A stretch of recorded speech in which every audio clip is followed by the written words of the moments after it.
I don't see how you can hate from outside of the club. You can't even get in.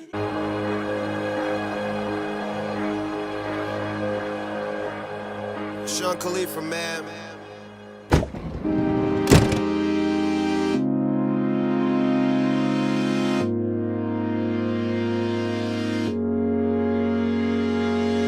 I don't think there's a word for what that is. Actually, there is a word for that. It's love.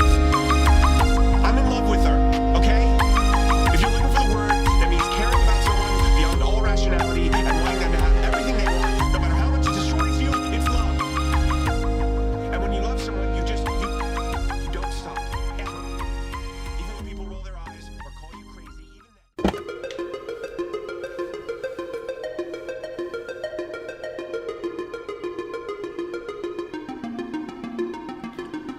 So it all began when I was a little kid. I've played instruments as far back as I can remember. It started with the drum kit when I was 2, and later started with piano lesson. As I grew, my interest in music grew with me, and I expanded my knowledge, learning guitar and violin. I really began to have a truly deep love for the guitar, and that launched me into a whole new world, a new level of musicality that was the beginnings of the artist that I am today. Violin also expanded my world even more, to new genres and music theory. In my later teens, I began to want to learn more and more about music as a whole, and this led me to appreciate music from a new aspect, from production and management. I learned more about mixing, mastering, and creating sounds, an art form that I now love to do. As I worked with friends and band members, I became fascinated with the managerial, behind-the-scenes work of the music industry. This led me to help organize a charity music festival my junior year of high school, an experience that I will never forget. I'm so incredibly grateful to have grown up with music the way that I did. Music allowed me to meet new people and have amazing experiences, and so I continue to try and better my musical education every day, so I can one day work with the thing that has brought me so much joy in my life: music.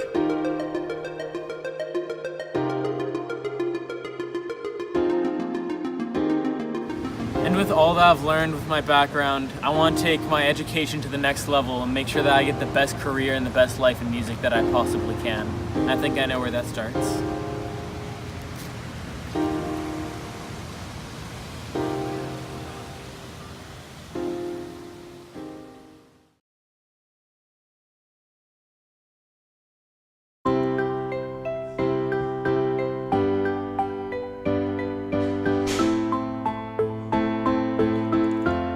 It started when I got the app Oxy. I had wanted to work on music production for a while, but I didn't have any software. So I got the best thing that I could, an app for my phone, and started working. It was super fun at first. The first thoughts down, having different parts of a song together. It's unlike any of the instruments I had played before. And I was loving it. I wanted to learn more, and I did what most teenagers do in my position, and turned to YouTube. I saw hundreds of kids my age creating stuff that I could never dream of making, and I was really disheartened that I got into the game so late. So when people asked, I just brushed off the concept of music production. I'd explained that I wanted to work in business and that I did guitar as a hobby, afraid of the barrage of comments I'd get if I told them my true goal of pursuing a career in the music industry. But the more I worked on my song, the more I started to actually like it, and eventually I decided to make the leap. I released it on SoundCloud. I had played music all of my life and had performed many times, but I'd never shown someone something that I created. I always thought it was too intimate, too personal, too close to me. And so I was scared of what was going to happen when I released the song. When I finally decided to send the song to some friends, I was overjoyed that they actually liked it. That my goals weren't a fever dream of a naive teenager, and that what sounded good to me wasn't solely to me. I opened myself up, my creation up, to others, and I felt supported. I think that the risk I took paid off. It empowered me to keep producing and learning and striving, and it showed me the amount of support that I can get from my friends and family. I wouldn't have done anything differently.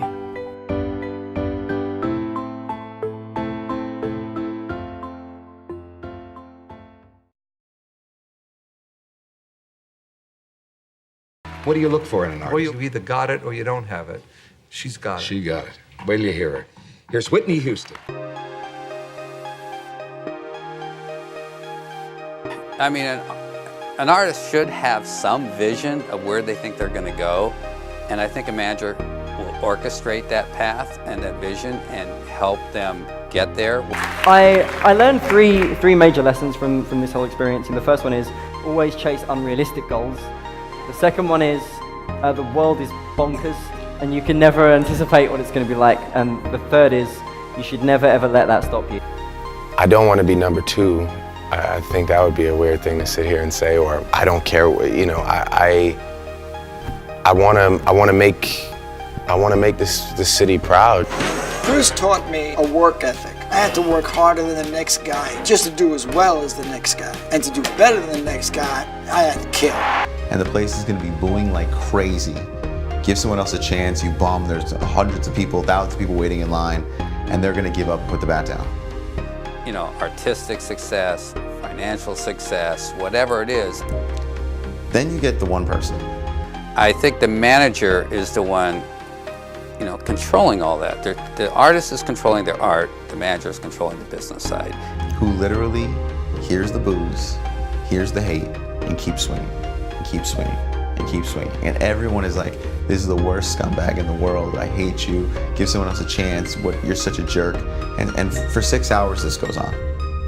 And finally, they hit a home run. No one remembers all the nonsense. They say, that guy stuck in there, and he or she hit the home run. What determines a person's success in the music industry major is how they use their creativity, decisiveness, and how productive they can make their projects, how well they can manage their artists, and how well they can execute the tasks that they are given